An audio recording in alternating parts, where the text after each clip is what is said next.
sika kubibu yegu yeka kikutengo kizonongi wa egeno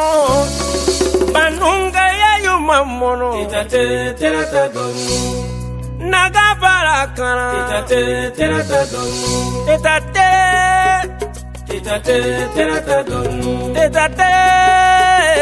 Itate terata donu yebe dunia wamo Itate terata donu yabarakanu womeno Itate terata donu anwemba utonsoa Itate terata donu gizontera urakanu wome Itate terata donu mure wiya wekitwa uyara Itate terata donu yabarakanu womeno Itate terata donu samezo wura wiyandwa wura wenwonudwa Itate terata donu tetate terata donuno Itate terata donu tetate terata donu Itate terata donu yebe dunia wamo Itate terata donu yabarakanu womeba Itate terata donu nagesi abogo ni yo kafara kan shekpa Itate terata donu para kun piba kun do shekpa mamari Itate terata donu nigi suno mamari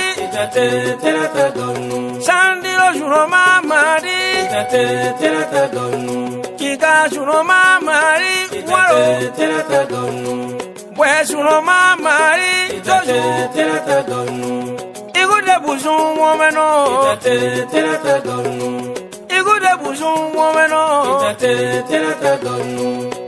demera bade maro Itate terata donu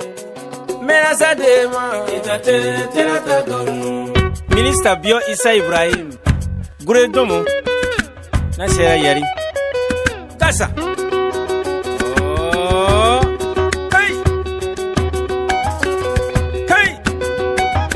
oh panna kwandi sirabu nyame Itate terata donu konne akpa kidagbara siro birumerino Itate terata donu panna kwandi sirabu nyame Itate konne terata akpa kilavia siro birumerino Itate terata donu panna kwandi sirabu nyame Itate konne terata akpa kiton bwarigi siro birumerima Itate terata donu panna kwandi sirabu nyame Itate konne akpa kishwaru siro birumerima Itate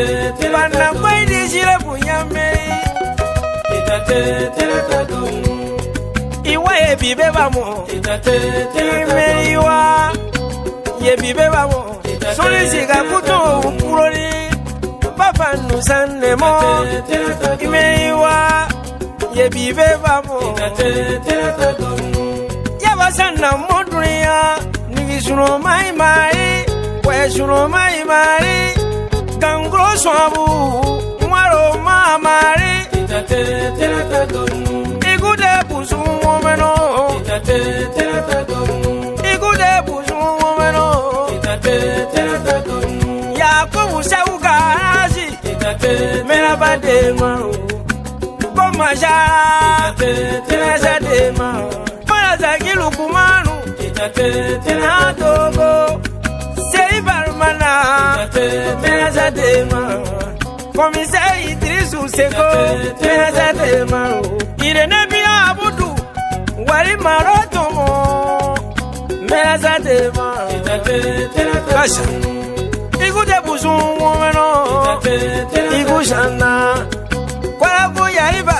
soisiga kutomo yegu igushana igude buzun wome Itate terata igushana igude buzun womeno igushana to te wala ta kwasiama kwarabu kwaka ureba kwarabu yaiba soisiga kutomo banunga ise shurume anka huambia kashankuro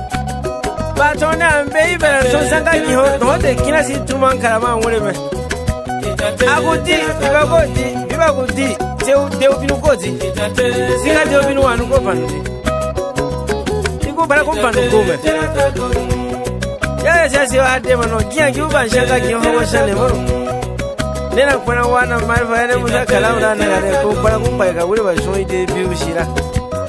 andre na ba wade ma mi bara ma wade kasha soni Eba ko bibu yegu. An wen bararu ton son kizon tera barakanu womeno. Yebe dunia wamo. Ya barakanu wome. Iku sana. Iku de musun wome. Iku sana. Iku de musun womeno. Teta tere. Teta tere.